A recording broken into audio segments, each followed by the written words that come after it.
Hello friends! ఇప్పుడే నేను 'హుషారుపేటలో' movie teaser చూసాను. ఈ టీజర్ చూసిన నా రియాక్షన్ ఒకటే. అరే! ఏం చేస్తున్నార్రా అసల? ఇంకా ఆలస్యం చేయకుండా ఈ టీజర్ ఒక బ్రేక్ డౌన్‌లోకెళ్ళిపోదాం. సో, టీజర్ ప్రకారం ఈ మూవీ ఒక ఇద్దరు టీనేజర్స్ మధ్య జరిగే ప్రేమ కథ.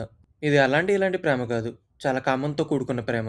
అబ్బాయేమో 10థ్ క్లాస్‌లో టాపర్. 10థ్‌లో 10/10 తెచ్చుకున్నాడు. కానీ అమ్మాయి చూసుకుంటే ఏదో పాస్ అయ్యామన్నట్టు పాస్ అయింది. వీళ్ళిద్దరి మధ్య కామన్‌గా ఉండేదేంటంటే కామం. మన హీరో వినాయకుడిని మొక్కుతాడు. 10థ్ క్లాస్‌లో లాగానే ఇంటర్‌లో కూడా చాలా మంచి మార్కులు రావాలని. ఇంతలో మన హీరోయిన్‌కి ఏమైందో తెలీదు గానీ బీఎఫ్‌లు చూస్తం మొదలుపెట్టింది. మన హీరో దరిద్రానికి తగ్గట్టే మన హీరోని అడుగుద్ది. "నువ్వు కూడా బీఎఫ్‌లు చూస్తావా" అని. బీఎఫ్‌లు అంటే ఏంటో తెలియని మన హీరో తన కాలనీలో ఉన్న పోరంబోకుల్ని అడుగుతాడు. వాళ్ళు ప్రవచనాలనే పేరుతో మన హీరోకి ఈ బిట్లు చూపిస్తారు. ఆ కుర్రతనంలో హీరో ఆ వీడియోలు చూసినాక ఇంకా ఆగలేకపోయాడు. ఇంకా అలాంటి వీడియోలు చూడటం కోసం తన అమ్మానాన్నని అడిగి 3 గొర్రెలను నమ్మించి మరీ ఫోన్ కొనుక్కున్నాడు. ఇంట్లో వాళ్ళతో ఫోన్‌లో చదువుకుంటున్నానని రాత్రంతా బీఎఫ్‌లు చూసేవాడు మన హీరో. చూసినోడు ఊరికే ఉంటాడా? మన హీరోని లైనేయడం మొదలుపెట్టాడు.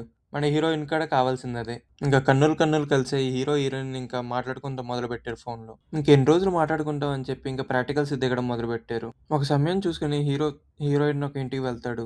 హీరోయిన్ ఒక ఇంటికి వెళ్ళిన తర్వాత తన గదిలోకి వెళ్ళి ఇంకా తన బీఎఫ్ఎల్‌లో చూసింది చేయడం మొదలుపెట్టాడు. పాపం హీరోయిన్ వాళ్ళ తండ్రి తన కూతురు ఎంతో కష్టపడి చదువుకుంటుందని భావిస్తాడు. కాకపోతే తనకేం తెలుసు తన కూతురు కామాంధురాలని. ఇప్పుడు మన హీరోయిన్ అసలు దొరుకుతారా? వాళ్ళ భవిష్యత్తు ఎలా ఉంటుందనేదే ఈ సినిమా.